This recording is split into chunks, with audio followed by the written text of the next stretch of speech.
We'll discuss this now with Cary Harrison, radio host of KaryHarrison.com. Welcome.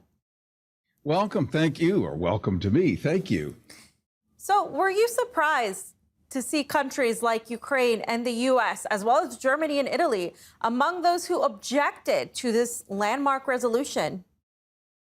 Well, reasonably, let's understand where the United States, Germany, Austria, others are coming from. The argument on the West here is that it's a free speech issue. We do not prohibit or proscribe or ban or block generally under our Constitution anybody's right to say anything politically. They can be on either side. They can be fundamentalist Christians. They can be absolute naked pagans. It does not matter, and we protect and enshrine that in our Constitution. That is the argument from this side. The argument from Russia is that Russia is somehow this bastion of protecting from xenophobia and giving all these glorious human rights. If there is a true record of that, then I think that also ought to be revealed. Likewise, to make the argument that the only reason for going into Ukraine is that it's full of Nazis, let's not forget 1939, the Molotov-Ribbentrop Accord, where the Soviet Union joined with Nazi Germany and divided Poland as friends and buddies. So I think there's a lot more to sort here to really understand what's going on. Interesting you mentioned that, since there has been so much censorship from the West regarding this issue, but this isn't the first time Russia has pushed such a resolution, with Germany and Italy voting against it. With their countries' histories, I mean, shouldn't they be the first ones to vote in favor? Well, again, in sort of headline print, it looks like a very noble and honorable thing. It's true. If you're German, anything Nazi, you're probably going to say, no, not a good idea, make it go away. But understanding what the Russians are saying, and it is true that far-right groups in Ukraine have been funded by NED, N-E-D, and a lot of different American, U.S. Based initiatives to overthrow a government, which happened successfully. And then, of course, those far-right groups went and are currently fighting with the Ukrainian troops and being funded by the U.S. So I think every side is in between a rock and a hard place, because everyone seems to play with the same people. I think we can all admit that, and it is uncomfortable. Cary Harrison, radio host of KaryHarrison.com. Thank you very much. Thank you. 90.7 KPFK, Los Angeles. It's the Cary Harrison Show. If you served in the Marine Corps, by now you know about the contaminated water problem at Camp Lejeune. If you were stationed or worked at Camp Lejeune from 1953 to 1987, you probably have a lot of questions. We have some answers. You could be entitled to compensation. Billions of dollars are being allocated to pay for damages to anyone stationed at Camp Lejeune during that time. Unfortunately, it appears that officials may have known the contaminated water problem existed and did little to protect their men. The Semper Fi code was not honored. If you or someone in your family has developed a serious illness, including various forms of cancer, call this Camp Lejeune legal support line right now. You can't turn back the clock and change what happened, but you can certainly call right now and learn your rights as a Marine. Here's the number. Call 855-348-5936. That's 855-348-5936. 855-348-5936. I was there, and I did this giant story that I related to you last week about exposing a giant hospital that was inappropriately transplanting hearts, getting tons of insurance money, government money. All these doctors were involved. They had been written up in the Wall Street Journal as heroes, doing 3 or 4 of these surgeries a day. I posed as a medical journalist and went in and eyewitnessed an entire surgery where they cracked open the chest of a 2-year-old, had me hanging over because I'm a medical journalist and I'm really going to enjoy this. And I saw it all. And that story got spiked by CBS. I said, we need to roll it out on 60 Minutes, roll it out in the New York Times, roll it out everywhere simultaneously all over the country and stop this madness. And they said, nope. We don't do that here. We do stories on panda births at the zoo and give traffic on the ones. Horrifying, but a life lesson learned. Something that KPFK will never do to you. Pick up the phone right now. Call 818-985-5735, KPFK, 818-985-5735. Make a $100 donation. Make a $50 donation, knowing that you are giving birth. You are creating a new life of information that will move on in perpetuity, never to be erased or eradicated through a podcast. It will always be out there. Now, it's my pleasure to present to you an extraordinary interview of this extraordinary collective of nonprofits throughout Europe that want to keep history alive and make sure the truth gets out to you. They're called Liberation Route Europe, and they have created a historical route that you get to go on, that I get to go on. In fact, I'm inspired now to make a route, make a tour, so that you and I can see this before somebody tries to pave it over. And I'm sure there are forces that would like to, but we will never, ever let it happen that way. Preventing truth decay. Truth decay. It's the Cary Harrison Show. For those who've never known war, freedom is as fragile as the wings of a butterfly. For those who have, there is nothing in life more valuable. Liberation Route Europe follows the path of our liberators, connecting the milestones of our joint past and present. It takes you on a journey through Europe's contemporary history, knowing that what we do today matters most. Cary Harrison with you. You know, many of us enjoyed true World War II series like Band of Brothers or incredible films like Saving Private Ryan. But where do these events really take place?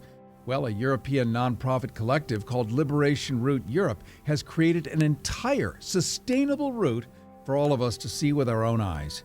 History and the whats and the whys of how we got to where we are today and how history often repeats itself is a form of continuing education, I guess, that certainly cannot be underscored. So let me introduce you to the managing director of Liberation Route Europe, Rémi Praud, trying to pronounce that correctly. He's in Belgium. And Rémi, I want to welcome you and thank you for being a co-creator of this brilliant idea. Well, thank you, Cary, for having me. It's a pleasure to speak to you tonight. Not kidding when I'm talking about people getting a chance for the first time ever to see these actual routes that our Allied heroes took from London all the way to Berlin. Indeed, this is our idea that we created about 10 years ago. You have many museums, you have many cemeteries, historical sites that you can visit, and you can visit for a long time now. But our idea was to connect them and to create a route, which we call the Liberation Route Europe. And if you travel through our continent, it's through Europe, you can indeed visit those different sites and follow a trail and hike, take your bike, your car, and so on. And so our job is to connect the dots. Cary Harrison with you, and we're talking to Rémi Praud, one of the co-creators and managing director of Liberation Route Europe. For the first time ever, we can visit the exact steps, the trails, the routes that the Allies took to vanquish the Nazis. Imagine seeing Normandy, Omaha Beach, or descending into the original Nazi bunkers. And I want to make sure every American has a chance to see their own history, the history of their own grandfathers who fought to keep this country free and which created the brotherhood we now know and depend on between Europe and America. Absolutely. When we started the project 10 years ago, there was let's say, a virtual connection between those sites. But a few years ago, we had the intention to create a tangible connection between those sites, and we had a partnership with different hiking associations to create and to put together this list of trails that you can follow and hike. We also want in the future to connect cycling routes as well. So as you said, it is fully sustainable, and you can for now travel for about 10,000 kilometers because indeed you have this trail from London to Berlin, but you also have trails in Italy, from Sicily to Milan, or from the French Riviera, Provence, and then all the way up to Germany. So you have many trails across Europe that we're trying to connect. You know, we all love mystery history, and I travel a lot to find you those hidden stories. So I'm going to create a tour that takes us along this route. So keep an eye and an ear peeled for more information down the road. This is unique. I think this is a very unique experience personally. As you said, we all have family more or less connected to this history. And when you go to Omaha Beach or to the Battle of the Bulge sites, or if you go to Berlin, history is there, and you've heard probably a lot about it. You can watch movies, and you mentioned Band of Brothers, but when you have your personal experience of a museum, of a landing beach like Omaha Beach, or a cemetery where you see 10,000 graves in front of you, then you understand better what happened. And that's something that stays with you for a very long time, because you include this emotional component.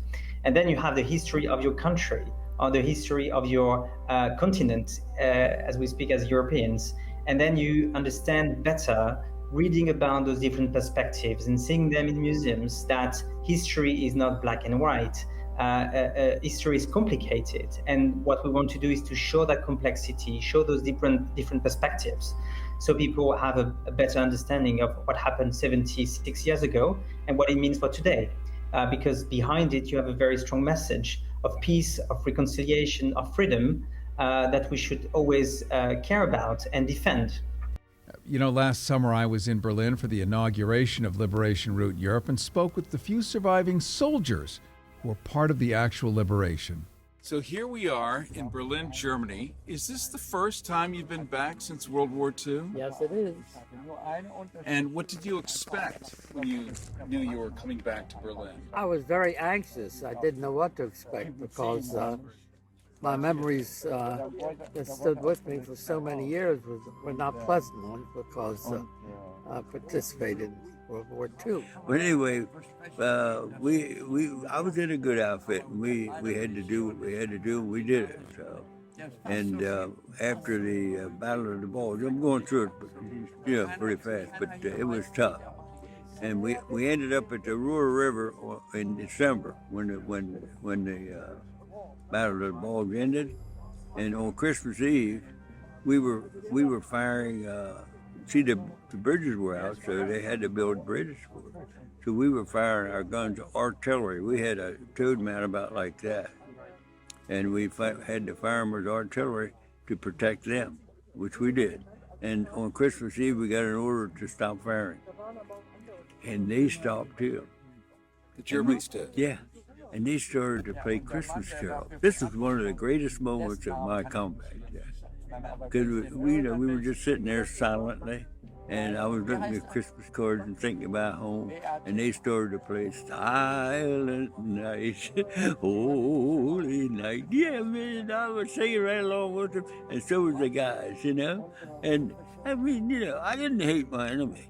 I really didn't. I felt sorry for them, because they had to fight. They couldn't say no to Hitler, even though they didn't believe what they were fighting for. At least I believed what I was fighting for. You know, I think a real take-home is that these guys, all hovering around 100 years old, realize that the best thing in the world is peace, not more war. Maybe a great reason for all of us to remember what war looks like, so we don't have to repeat it again. I think this brings us closer to the point of peace is good, though sometimes we do have to fight for what's good. History is not black and white. History is complicated, and what we want to do is to show that complexity, show those different perspectives, so people have a better understanding of what happened 76 years ago and what it means for today. Because behind it, you have a very strong message of peace, of reconciliation, of freedom, that we should always care about and defend. Talking to Rémi Praud, Managing Director of Liberation Route Europe. So, Rémi, how does the country of Germany feel about this important, possibly awkward reminder? Well, the German government has been supportive since 2019, and I think this is a very symbolic move from their side, because they believe, and that's the case for decades, that they have a responsibility and they should support projects that make sure that people get access to the information, learn about World War II, and understand the meaning of war and the consequences of wars. And I think this is very symbolic, very powerful. But indeed, as you said, people on the ground might be a little bit upset about it. But I was very moved when I started to work for this project 10 years ago to realize that actually German people are supporting it fully. They want their perspective to be understood, of course. That for them, 76 years ago, it was not a liberation, but it became later on a liberation, because they agreed altogether, and I think 99% of Germans today would say the same thing, that they were liberated from the Nazi oppression. And that is very, very important. And apart from this support from the German government, I think what we show here, it's international cooperation with American colleagues, with European colleagues, Canadian colleagues, to show this sense of unity that we all want to keep this memory alive. Rémi Praud, Managing Director of Liberation Route Europe. What is your favorite portion? You're a true insider. I'm French, and I did 2 years ago this hike along the coast, and I must say that was absolutely stunning. The views are so beautiful, and it was around the 6th of June, so we were meeting people all the time. We met with lots of veterans, and that was very moving. So I would say Normandy as well is a soft spot for me. And maybe the last one, it's because it's unknown. I think lots of people don't realize that Italy is a very, very interesting battlefield, from Sicily to Milan, Rome, Anzio, Monte Cassino, the Gothic line in Tuscany. You have this very, very deep history that I think most people ignore. And so I would recommend people to travel to Italy for, the normal reasons, the usual reasons, architecture, art, food, and so on, but also to discover the World War II history over there. From Belgium, that's Rémi Praud, Managing Director of Liberation Route Europe. Without him and all of his many supporters, this piece of history might have simply vanished. Cary Harrison with you, and I invite you to look for updates here on public radio or get my free newsletter at caryharrison.com. Thanks so much for joining us today. 90.7 KPFK, Los Angeles.